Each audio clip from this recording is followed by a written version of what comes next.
নিয়োগ দুর্নীতি মামলায় পার্থ চট্টোপাধ্যায় কিং মেকার। পার্থ চট্টোপাধ্যায়কেই মূল চক্রী বলে কোর্টের সওয়াল সিবিআই এর। কেজরিওয়ালের প্রসঙ্গ টেনে জামিনের সওয়াল পার্থর আইনজীবীর। অরবিন্দ কেজরিওয়াল অনেক বেশি ক্ষমতাশালী, তাও তাঁকে জামিন। পার্থ চট্টোপাধ্যায় তো এখন পার্টির সদস্যও নন। নিয়োগ দুর্নীতিতে ধৃত প্রাক্তন শিক্ষামন্ত্রীর জামিন চেয়ে সওয়াল পার্থ চট্টোপাধ্যায়ের আইনজীবীর। পার্থ চট্টোপাধ্যায়ের জামিনের আর্জি 17 ডিসেম্বর হাইকোর্টে ফের শুনানি রয়েছে। কেজরিওয়ালের উদাহরণ টেনে সওয়াল পার্থর, পাল্টা সওয়াল সিবিআই এর।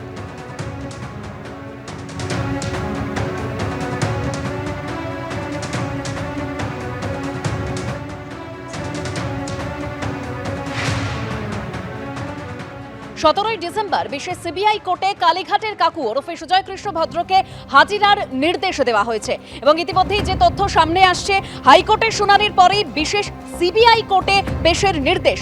সুজয় কৃষ্ণের শারীরিক অবস্থা কি জানতে চাওয়া হোক জেলের কাছে, প্রয়োজনে জেল হাসপাতাল বা অন্য হাসপাতালে ভর্তি করা হোক, পৃথক মেডিকেল বোর্ড গঠন করে রিপোর্ট চাওয়া হোক। কালীঘাটের কাকুর প্রোডাকশন ওয়ারেন্ট চেয়ে সওয়াল সিবিআই এর। স্বাস্থ্যের কারণ দেখিয়ে কোর্টে পেশে গড়িমসির আশঙ্কা করছে সিবিআই, খবর সূত্রের। ফের লোকসভায় আদানির ঘুষকাণ্ডে সরব হলো কংগ্রেস সহ বিরোধীরা। তাৎপর্যপূর্ণভাবে এদিনও আদানি ইস্যুতে কংগ্রেসের নেতৃত্বে বিরোধীদের বিক্ষোভে অংশ নিল না তৃণমূল। শীতকালীন অধিবেশনের প্রথম দিন থেকে আদানি ইস্যুতে সরব কংগ্রেস। আর প্রথম দিন থেকে কংগ্রেসের সভাপতি মল্লিকার্জুন খার্গের মিটিং থেকে সংসদে বিক্ষোভে থাকছে না তৃণমূল। এদিনও তাই হলো। সোমবার আদানি ইস্যুতে লোকসভার মকরদ্বারে বিক্ষোভ দেখান রাহুল গান্ধীরা। নরেন্দ্র মোদী ও গৌতম আদানির মুখোশ পরে অভিনব প্রতিবাদ করা হয়। आजकल क्या हो रहा है भाई?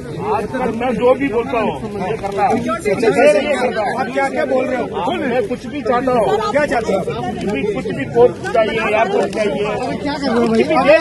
मोबाइल नीचे कर लो यार, मोबाइल नीचे कर लो भाई। मोबाइल प्लीज, मोबाइल नीचे, मोबाइल थोड़ा नीचे करके आज ये भाई होने तक आपका रिश्ते हाँ भाई कौन है भैया? हम दोनों का एक ही है। मैं जो भी बोलता हूँ हम दोनों मिलकर सब करेंगे। अच्छा, और कब से आपकी पार्टनरशिप चल रही है? माइक थोड़ा नीचे कर लो यार लगा तो दिया माइक यार। फ्यूचर आपका माइक नीचे कर लो थोड़ा ना। हमारा पूरा ये बड़े सीरियस लग रहे हैं। कम बोलते हैं आजकल, थोड़ा टेंशन में। আদানি ইস্যুতে বিরোধীদের বিক্ষোভে তৃণমূলের অংশ না নেওয়া নিয়ে কটাক্ষ করেছে সিপিএম। টিএমসি তো প্রকৃতপক্ষে আদানির বিরোধিতা করতে চাইছে না। ওরা পরিচালিত হয় আরএসএস এর নির্দেশিত পথে। বিজেপিও চাইছে না আদানির বিরুদ্ধে কথা বলতে, টিএমসিও চাইছে না। টিএমসি যেটা আমি বলি হচ্ছে ছদ্মবেশী বিজেপি। আমাদের এবার দলীয় কর্মসমিতির বৈঠকে সিদ্ধান্ত হয়েছে নিজেদের রাজ্যের ইস্যু, পশ্চিমবাংলার বিষয়, বাংলার বেকারিত্ব, সমস্ত কিছু নিয়ে, বাংলার দ্রব্যমূল্য, সারা দেশের সরকারের বাংলার প্রতি যে দুর্ব্যবহার, পয়সা না দেওয়া, 100 দিনের কাজ, এসব নিয়ে আমরা তুলতে চাই। আদানি নিয়ে নির্দিষ্ট দিন ঠিক করে আলোচনা, সেটা বাঞ্ছনীয়। রোজ রোজ আদানির ইস্যুতে পার্লামেন্ট বয়কট করে বেরিয়ে যাওয়া, সেটা আমাদের দল অনুমোদন করেনি। সব মিলিয়ে বিজেপিকে চাপে ফেলতে আদানির ঘুষকাণ্ডে যখন লাগাতার সংসদে বিক্ষোভ দেখাচ্ছে কংগ্রেস, সিপিএম ও অন্যান্য বিরোধী দল, তখন তৃণমূলের তাতে একটানা অনুপস্থিতি নতুন রাজনৈতিক বিতর্কের জন্ম দিয়েছে। বিজেন্দ্র সিংহ রিপোর্ট, এবিপি আনন্দ।